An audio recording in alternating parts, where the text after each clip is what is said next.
used to work as a field technician in the oil industry, so I spent a lot of time driving through remote areas of Canada at odd hours. One very strange and eerie experience sticks with me. I was in either northeast British Columbia or northwest Alberta. Can't remember the exact location, but I was driving late at night when I noticed a very large black shape on the road in front of me. Thinking it was a moose, I stepped on the brakes, coming to a stop only a few feet from it. Despite being so close and having my headlights shining directly on it, I still couldn't tell what I was looking at. It was vaguely the shape of a four-legged animal, but very big, probably about 6 feet tall. Aside from that, it was completely featureless. I couldn't make out any details whatsoever. No shine from its eyes. Nothing. And then, I noticed there was more of them in the ditch on both sides of the road. 5 or 6, maybe more. All the same as a black shape on the road in front of me. None of them were moving. They didn't look like physical objects or living things, more like just large patches of absolute darkness.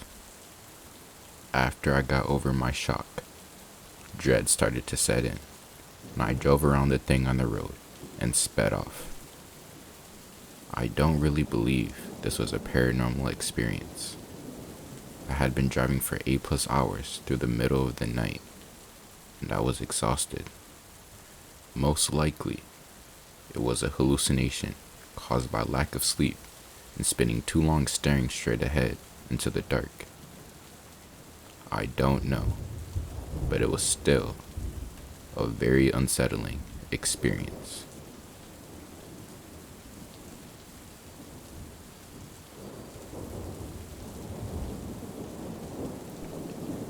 I was driving through eastern Washington on some state roads. There were no rest stops or cities, but I had done the route enough to know that there were massive dirt areas every 40 miles where you could park safely away from the road. I decided to call it a night and close my blinds and lay down to watch something on my phone. After roughly an hour, I hear someone try to open the driver's side door.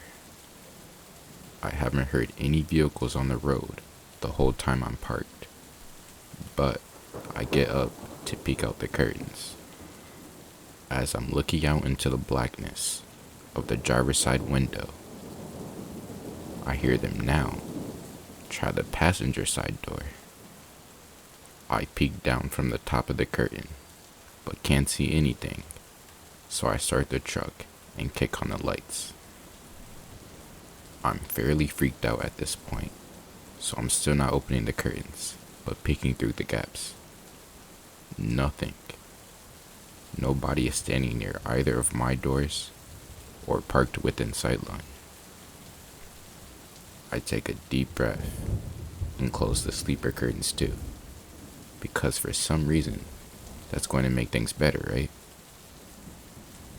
After laying down and convincing myself that something blew against the truck, it had only sounded like the doors, because it was fairly windy outside and a lot of flat ground.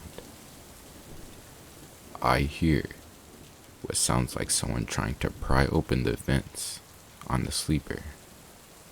The door handles start clicking again, and the truck starts shifting like someone is climbing on it.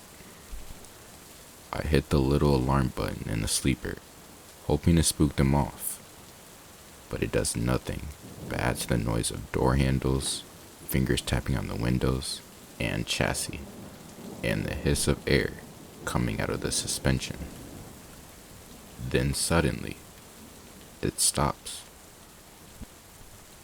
A few moments where I can only hear myself breathing and my heart pounding, before I hear another truck approach and then drive by. I spent the next few hours waiting for whatever it was to come back, but it never did. In the morning, I couldn't find any footprints or damage to my truck, but on every window were tiny human-looking handprints, like a toddler had licked their hand and stuck it on my window over and over.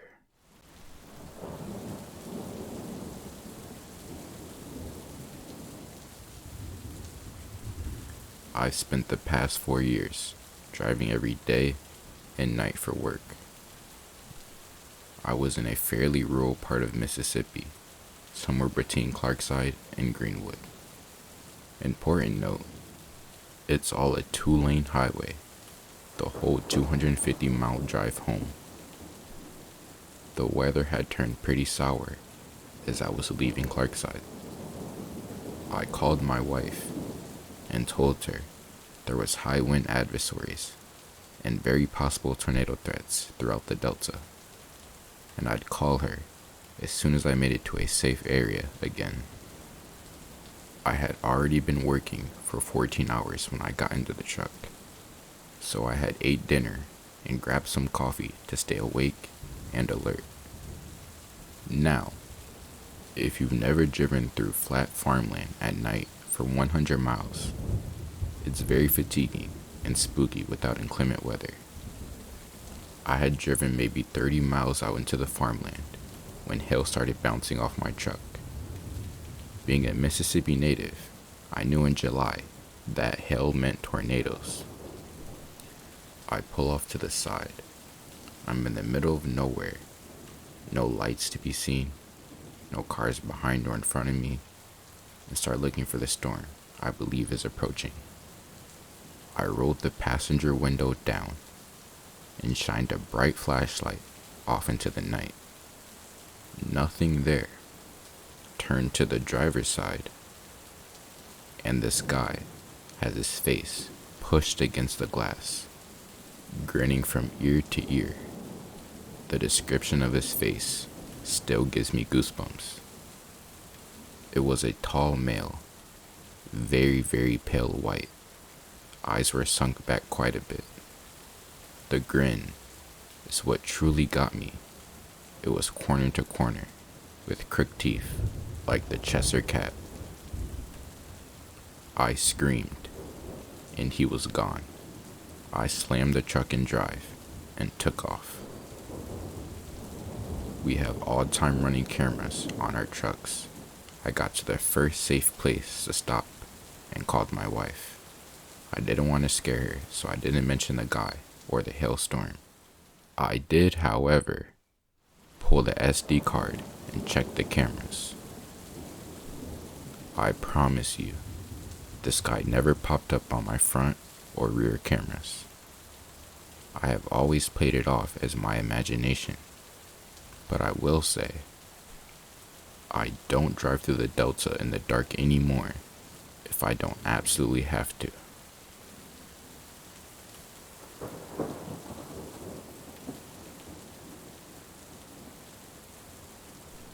Once, I was driving through the Canadian Rockies late at night and had just passed through a small town. So I'm driving through the pitch black and I stop to pee and have a smoke. But because it's so dark, I missed the last rest stop for a while. No problem. The highway is completely deserted. So I pull to the side of the road, have my pee while staring out into the dark, and then light up a cigarette and stand by my car. As I'm standing there, I see the figure of a man just walking out of the tree line. I'm miles from civilization, patchy cell service, and there isn't a soul on the road. I thought my eyes were playing tricks on me, and maybe it was a deer, but nope, this was a man.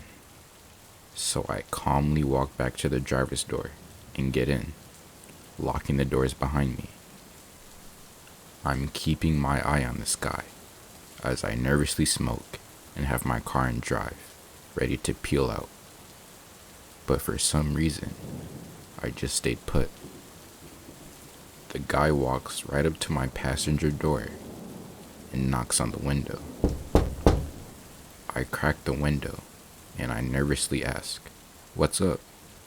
He replies to me in a very, very serious tone, "I need you to call the cops."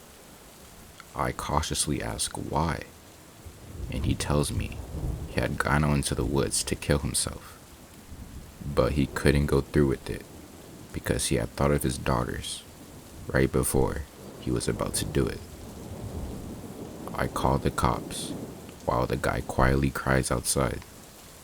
He had a kitchen knife that he was going to use on himself, so I stayed in the car and advised him to maybe leave the knife on the ground before the cops arrived. So the cops came and got him, but before they left with him, I gave him a solid heart-to-heart and wished him well. I still think about him. I really hope he was able to turn things around.